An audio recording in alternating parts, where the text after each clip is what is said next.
In October, Ontario's Auditor General spelled out what was already clear to a lot of parents. The province isn't on track to meet its targets for affordable childcare, and will almost certainly have to change its approach if we're going to get $10 a day childcare by 2026.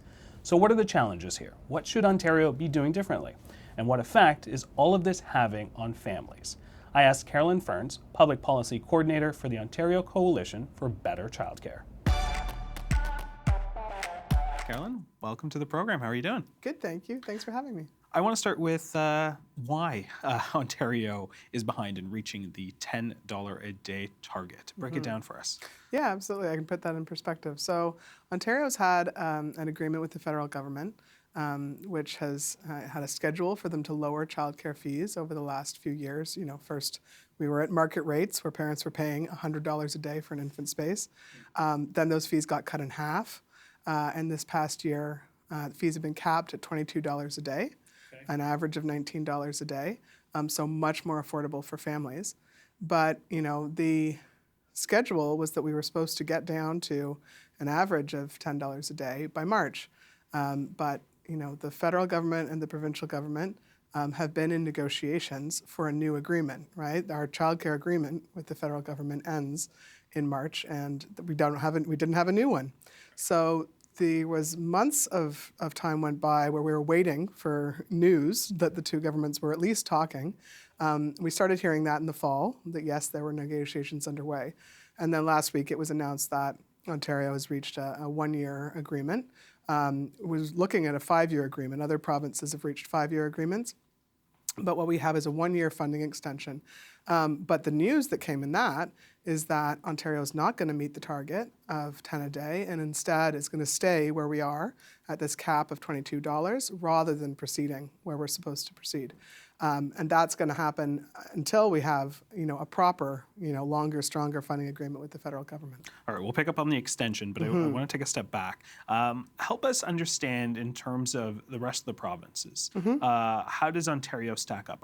Have the other provinces made deals? Yes. Yeah. So that's a good question. So Ontario, yes, we're behind on meeting our own target of reaching 10 a day, but we're also starting to fall behind some of the other provinces where we know some provinces have already reached that average of $10 a day.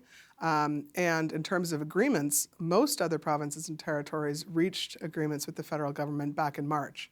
And it was at that time Ontario didn't reach a funding agreement, said they had an agreement in principle, that Ontario agreed with, you know, the overall objectives of the 10-a-day childcare plan, but had concerns about the funding levels. And that's what's, you know, that's the sticking point between the two governments, is this funding gap. Is there any other province that's holding out? Yeah, Saskatchewan and Alberta are both provinces that don't yet have agreements with the federal government. Similar sticking points for them? I'd say with Alberta, probably more sticking points.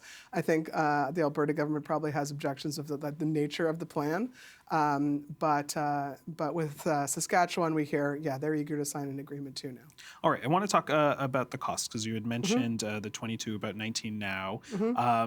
But looking at the number that you had started at, $100 like $100 a day. $100 a day for an infant space. For someone who doesn't have a child. Yeah. I can't even think how families are budgeting that much money. Yeah. So to come down to 19, it's huge progress, and we call it, and very rightly, is a game changer for families, right? And it's easy to forget what it was like before this program came into being, where, you know, I would hear regularly when I was in touch with families, I'd hear regularly about families, you know, where people were deciding, you know, can I go back to work, or is it even worth it? I'm just working to pay for childcare.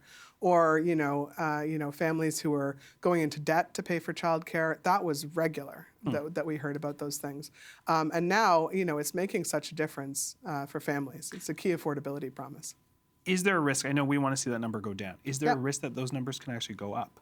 Yeah, that's what we were really worried about when Ontario didn't, you know, have this funding agreement, and we were waiting. We were saying, you know, the clock is ticking. If we don't have an agreement in March, we could see childcare fees go right back up again, because it's the federal funding that's really making such a huge difference in this affordability for families. All right, you mentioned the province there. You also mentioned the feds.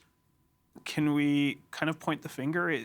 who do we hold responsible for the delays here? Yeah, that's a really good question, and obviously, this is a program that was started by the federal government, right? To get to $10 a day. It's the the $10 a day childcare plan. But childcare is still primarily a provincial responsibility, and it has been for years. So what we really need is both levels of government working together here. And I hope that now that we have this one-year funding extension, the two levels of government get back to that negotiating table with more of a goal of how do we work together? How do we find that workable solution to fill the funding gap so that this program can continue? And it can reach more families and make more of a difference, because honestly, I think politically, both levels of government should be interested in doing that, because families have no time for finger pointing between the two levels of government. They don't care where the money's coming from. They know this program is working. It's very popular, and we need to see more of it. We should mention that our producers did reach out for a statement from the Ontario government, but we did not hear back in time for this taping. I do want to talk a little bit about space, because that is a big conversation here. How challenging is it for parents right now to find childcare spaces for children? Because there is the nonprofit and then there is the for-profit conversation as well. Yeah, so it's very challenging for families to find a childcare space, and that's been the situation for years, right? So if we talk about back when it was $100 a day, it was also really hard to find one of those spaces. And pretty much any family you talk to, they would look at where they live, they would draw a great big circle around their home, and they would get on every wait list that they possibly could. And that's still the reality. What's changed, though, is that as childcare fees have gone down, demand for those more affordable spaces has gone up, right? And that's something that governments, could and should have predicted. That what we really need to see is much more ambitious expansion of childcare spaces, so that families aren't having that wait list stress, so that they know that they can rely on the fact that there'll be a childcare space there for them when parental leave is over, right? And we're not there yet. And Ontario had a goal to reach 86,000 new spaces. We're short of that at this point, which again is a reason, I think, for those two levels of government to get together and say, okay, how do we make this work? How do we get to those spaces and more, so that we're really meeting the demand for this very popular program. So fair to assume supply, demand, not reaching it. Yeah, not reaching it. And I mean, there's reasons for that, and I think that it would be good to see, I think, from the provincial government, much more ambition and sort of a hands-on approach to making sure that those spaces actually happen. If we look at how we've built any, real social infrastructure in this province, it's not by throwing out a call for proposals and waiting for, some either nonprofit or for-profit operator to come along. It's by actually planning and building that system, and that's what we need to see. All right, let's talk about the one-year extension with the feds. That came at a cost of $695 million to keep it at the existing, as you said, 19, and that will hold for about 12 months. What do we need to do right now in order to get $10 a day programming implemented by then? Yeah, so you're right. The federal government put more money in to keep fees where they are now. And I think there's been an acknowledgement there with that from the federal government of what Ontario had flagged of a funding gap, right? Ontario is saying, listen, we've moved now from, to having a cost-based funding formula where we have Ontario has better understanding now of what the cost drivers are, what's needed to make that happen. And then if you think about it, it makes sense that it took some time for that figure to kind of emerge, because, when the federal government was starting this program, it really was something new. It was like, you could estimate how much is this going to cost to roll it across the country, but, guess what?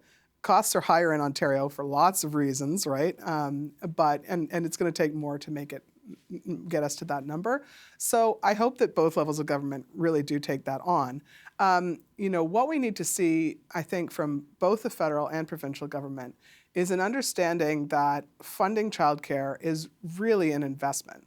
What's amazing to see is how the change that's happened already, like the economic impacts we're seeing of the childcare program just in the years that it's been in place already. We're seeing new jobs in early learning and childcare to the tune of about 40,000 new jobs across the country, right? It makes work in early learning and childcare like one of the biggest job creators in the country, right? Like top tier job creator. But we're also seeing increased labor force participation by parents, especially mothers, move from part-time to full-time work as they find affordable childcare spaces. And then of course, having that stress of paying for childcare taken off them, they're spending more in their communities. Like all good things that are happening. And I think if our governments, both federally and provincially, understood that, we would have seen a federal budget where childcare was treated as a project of national interest, which it should be, right? Like it really is. Projects of national interest, not just for bros, right? Childcare should be one of those things.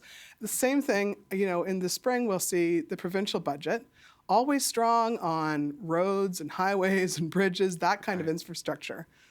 Childcare is social infrastructure, and it's a huge job creator. It's good for the economy. If both of our governments saw it that way, I think we would get to $10 a day very quickly. And we get more spaces because the bigger the program, the more spaces, the more families that can access it, the greater the economic return. Well, we are going to leave it there, Carolyn. Really appreciate, no pressure on the governments there to get that done, but time is ticking. Yes, absolutely. So, all right, thank you so much. Thanks.